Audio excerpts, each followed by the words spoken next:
여러분, 원자재 쇼크 때문에 사장이 야반 도주를 한다. 이게 중국에서 일어난 이야기가 아닙니다. 지금 한국에서 일어나고 있는 이야기예요. 그만큼 말입니다.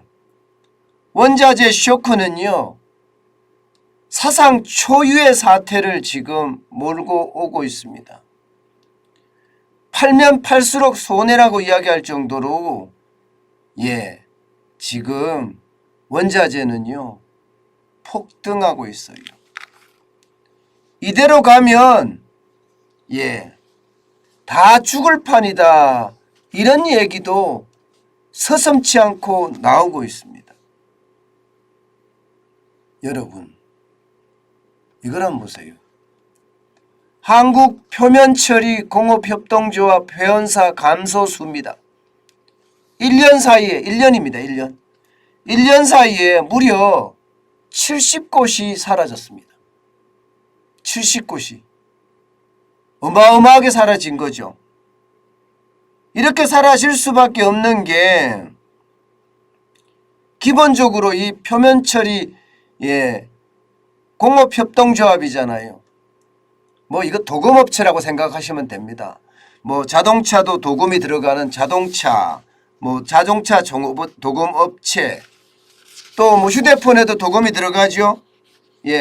조선에도 도금이 들어갑니다. 그리고 웬만한 산업에는요 도금이 안 들어가는 곳이 없습니다. 항공기, 노트북, 탱크, 미사일, 의뢰까지 안 들어가는 게 없습니다. 그런데 이 도금업체들이 이렇게 줄줄이 감소한다는 것, 줄폐업을 한다는 것, 이것은요 그만큼 말입니다. 원자재 가격이 폭등을 해서 임금도 못 주고요, 거래 대금도 지급하지 못해서 사기 혐의로 구속되든가, 그렇지 않으면 야반 도주를 선택하는 사장님들도 있다고 합니다.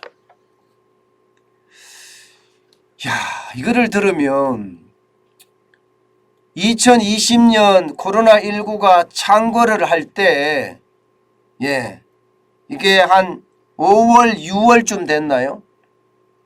3월부터 시작이 됐던 게 그해 말에 말입니다. 2020년 말에.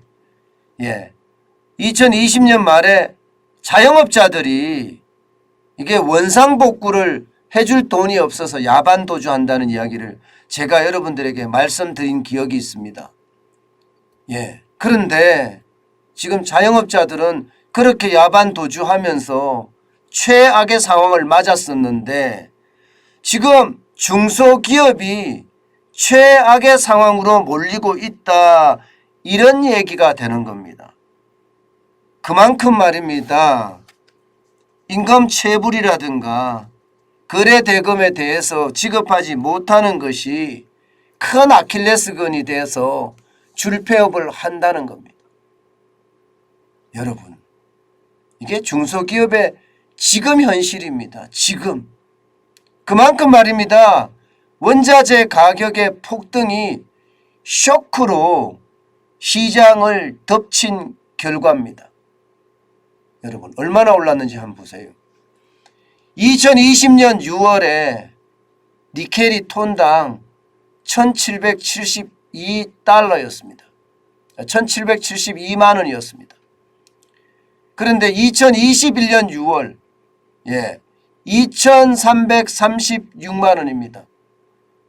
그것이 2022년 4월 8일 현재 4796만 원이에요. 그러면 몇 배 올랐나요? 2배가 넘게 올랐잖아요. 2배가 넘게 오르면 이게 버텨낼 수 있을까요? 이 도금이라는 자체가 말입니다. 갑자기 가격을 쭉 올려서 더 달라 이렇게 할 수 있는 게 아니에요. 게다가 말입니다. 도금업체 같은 경우는 이게 현금으로 결제가 또 되는 것도 아닙니다. 2개월짜리 3개월짜리 어음으로 주로 가는 곳인데 나는 현금으로 결제를 해야 되고 내가 대기업에 받을 때는 어음으로 받고 그러니 중소기업이 그리고 영세기업이 살아날 리가 없죠. 살아날 리가. 그만큼 충격이 가해질 수밖에 없다는 이야기입니다. 구리도 마찬가지입니다. 구리도 2020년 6월에 톤당 799만 원이었던 것이 지금 현재는 1,401만 원이에요. 배 올랐습니다. 아연도 그렇습니다. 아연도 2020년 6월에는 290만 원이 톤당 가격이라면 지금은 591만 원이에요. 이것도 마찬가지 거의 2배가 올랐습니다. 원자재 가격이 2배가 오르면 버틸 수 있는 중소기업 없다고 이야기합니다.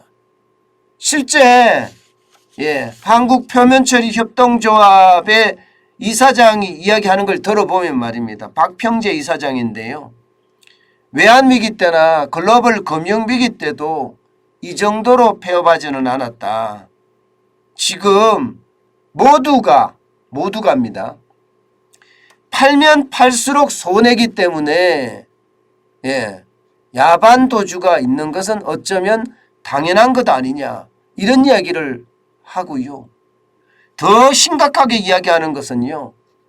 도금업계 전체가 공장 가동을 중단하는 방안까지도 검토하고 있다 이렇게 이야기합니다. 도금업체 전체가요.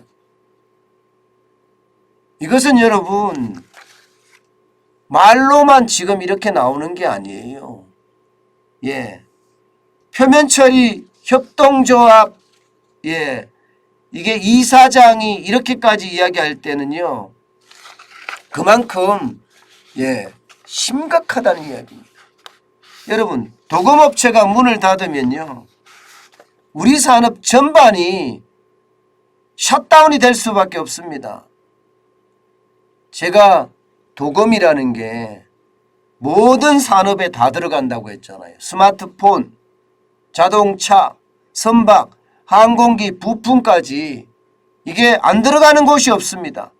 만약에 도금업체가 셧다운을 하게 되면 상황이 최악으로도 갈 수가 있지요.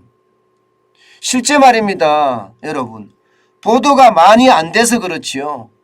건설업계 지금 난리거든요. 건설업계 시멘트 가격이 너무 많이 올라서 여기다가 유연탄의 가격도 너무 많이 올라서 안 올려주면 우리 공사 못하겠다. 실제 콘크리트 업계에서요. 그렇게 선언을 하고 한순간 락다운이 된 경우도 있습니다. 지금 그만큼 말입니다. 중소제조업체들은요. 단체 행동에 나서는 그런 모양새까지 지금 보이고 있습니다. 여러분 이 표면처리 업체 쉽게 말하면 도금업체 있잖아요. 이 도금업체는요. 완전 뿌리 산업이에요. 이런 뿌리 산업이 무너지잖아요. 그러면 1차, 2차 대기업의 협력업체들도 무너질 수밖에 없습니다. 이게 도금업체는 대기업의 직접적인 협력사는 아닐 겁니다. 2차나 혹은 3차 협력업체거든요. 그러면 1차나 2차 협력업체하고 협동을 해서 제품을 생산하는데 여기까지 지금 상황이 나빠지면 결국 제조업 전반이 올 수도 말 수도 있다는 이야기가 나오는 이유입니다. 여러분 도금업체의 부채 비율이 얼마 정도 되는지 아세요? 삼성전자 부채 비율 이러면 한 37%? 40%가 채 안 될 겁니다. 근데 지금 도금업체는요. 평균 부채 비율이 적게는 500%, 많게는 600%에 달합니다. 500%, 600%면 여러분 부채 비율이 200%만 넘어서도 벌어서 원금이나 이자 갚기가 진짜 빡빡하거든요. 그런데 500%, 600%가 넘으면 이거 갚기가 굉장히 어려워집니다. 굉장히 어려워집니다. 예. 원금도 못 갚고 이자도 못 갚는 거예요. 그래서 중소기업에 지금 한계기업이라고 이야기하나요? 예, 이자 보상 비율이 1 미만인 기업들. 쉽게 말하면 벌어서 원금이나 이자 아무것도 못 갚는 기업이 50%가 넘잖아요. 예, 저는 이게 지금 우리 중소기업에 처한 아주 최악의 현실이라고 생각을 합니다. 지금 그 어느 때보다 말입니다. 뿌리 산업에 대한 문제 있잖아요. 도금이나 주물이나 예, 또 표면 처리 업계나 이런 쪽 말입니다. 뿌리 산업에 대한 전반적인 점검이 필요할 때입니다. 저는 단순하게 내가 대통령이 됐다 하는 이야기를만 가지고 우쭐댈 것은 아닌 것 같고요. 현장에 들어가서 예, 상황이 어떻게 됐는지를 면밀히 검토해 봐야 되는 것 지금 필요하지 않은가 싶습니다. 예, 물론 윤석열 대통령 당선인은 예, 이번 주말부터죠. 오늘부터 전국을 투어한다고 해요. 현장에 대한 이야기를 듣기 위해서. 잘하는 일이죠. 예. 그런데 단순하게 정치적인 행보만 할 것이 아니라 실질적인 행보 말입니다. 예, 뿌리 기업들이 이렇게까지 망가지고 있다는 것. 뿌리 기업들이 망가지면 예, 1차 협력업체, 2차 협력업체가 망가지고요. 결국 대기업도 올스톱할 수 있다는 사실 우리는 인식해야 합니다. 여러분, 자영업자들이 망한다고 했을 때 자영업자들이 원상복구 비용이 없어서 예, 야반도주 한다고 했을 때 그때 참 참담한 심정이었거든요. 그때는 저도 자영업을 해봤기 때문에 그 기분을 누구보다도 알거든요. 그런데 중소기업 사장님들이 지금 야반도주를 한다는 이야기를 들으니까요. 이게 참담한 그런 심정에서 말입니다. 이제는 억장이 무너지는 그런 판으로 가고 있는 것 같습니다. 우리 제조업이 완전히 무너지는 목소리가 들리는 것 같아서 더 안타깝습니다. 그 어느 때보다 함께 살 수 있는 예, 상생할 수 있는 발판이 빨리 만들어져야 됩니다. 예, 문재인 정부의 기업 죽이기 정책들 가장 빠르게 폐기해야 합니다. 예, 최저임금도 낮춰야 되고요. 주 52시간제도 없애야 됩니다. 지금 뿌리 기업에서는요. 그 어느 때보다 절박한 심정으로 지금 호소하고 있습니다. 오죽했으면 여러분 예, 뿌리 기업들의 사장님들이 야반도주를 할까요? 이게 지금 현실입니다. 참 답답하네요.